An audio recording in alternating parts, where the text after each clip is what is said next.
Hi everyone, ഇന്നത്തേത് എൻ്റെ ഒരു night time skin care routine video ആണ്. ഫേസ് വാഷ് ചെയ്യാൻ വേണ്ടിയിട്ട് ഞാനിവിടെ എടുത്തിട്ടുള്ളത് സെറ്റഫിലിൻ്റെ ജെൻറ്റൽ ക്ലെൻസർ ആണ്. അത് വെച്ചിട്ട് എൻ്റെ ഫേസ് നല്ലപോലെ വാഷ് ചെയ്തിട്ടുണ്ട്. നെക്സ്റ്റ് സ്റ്റെപ്പിൽ ഞാൻ യൂസ് ചെയ്യുന്നത് ട്രെറ്റിനോയിൻ ആണ്.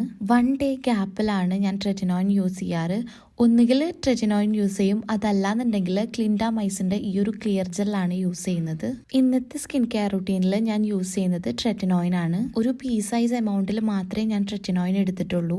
എൻറ്റയർ ഫേസിൽ ചെറിയ ഡോട്ട് ആയിട്ടാണ് ഞാൻ അപ്ലൈ ചെയ്യുന്നത്. ട്രെറ്റിനോയിൻ യൂസ് ചെയ്യുമ്പോൾ അണ്ടർ ഐസിൽ അപ്ലൈ ചെയ്യാത്തതാണ് ബെറ്റർ. സെൻസിറ്റീവ് ഏരിയാസിൽ ട്രെറ്റിനോയിൻ അപ്ലൈ ചെയ്യണ്ട, കാരണം കൂടുതൽ ഡ്രൈ ആവാനുള്ള സാധ്യതയുണ്ട്.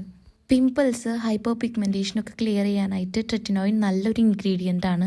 ക്ലിയർ ജെൽ ആയാലും ട്രെറ്റിനോയിൻ ആയാലും പ്രിസ്ക്രിപ്ഷനോട് കൂടി യൂസ് ചെയ്യുന്നതാവും ബെറ്റർ. നെക്സ്റ്റ് വളരെ ഇമ്പോർട്ടൻ്റ് ആയിട്ടുള്ള ഒരു സ്റ്റെപ്പാണ്, വിച്ച് ഇസ് മോയ്സ്ചറൈസിങ്. ഞാൻ യൂസ് ചെയ്യുന്നത് പോൺസിൻ്റെ ഈ ഒരു ജെൽ മോയ്സ്ചറൈസർ ആണ്. എൻ്റെത് ഒരു ഓയിലി സ്കിന്നാണ്. ഓയിലി സ്കിന്നിന് പറ്റിയ ഒരു പെർഫെക്റ്റ് ജെൽ മോയ്സ്ചറൈസർ ആണിത്. ഫുൾ ഫേസിൽ നല്ല പോലെ ഞാൻ മോയ്സ്ചറൈസർ അപ്ലൈ ചെയ്യുന്നുണ്ട്, കാരണം ട്രെറ്റിനോയിൻ യൂസ് ചെയ്യുമ്പോൾ സ്കിന്ന് ഡ്രൈ ആവാനുള്ള സാധ്യത കൂടുതലാണ്. മോയ്സ്ചറൈസിങ് ചെയ്യാൻ വേണ്ടിയിട്ട് ഞാനിവിടെ യൂസ് ചെയ്യുന്നത് ബൊറോലിൻ ആണ്. ഹൈഡ്രേറ്റിംഗ് ലിപ്സ് കിട്ടാനും ലിപ്പിലെ ക്രാക്ക് മാറാനും അതുപോലെ തന്നെ ലിപ്പിലെ ഡ്രൈനെസ് മാറാനും ബൊറോലിൻ നല്ലതാണ്. ഇതാണ് എൻ്റെ night time skin care routine. So next വീഡിയോയിൽ കാണാം. ബൈ.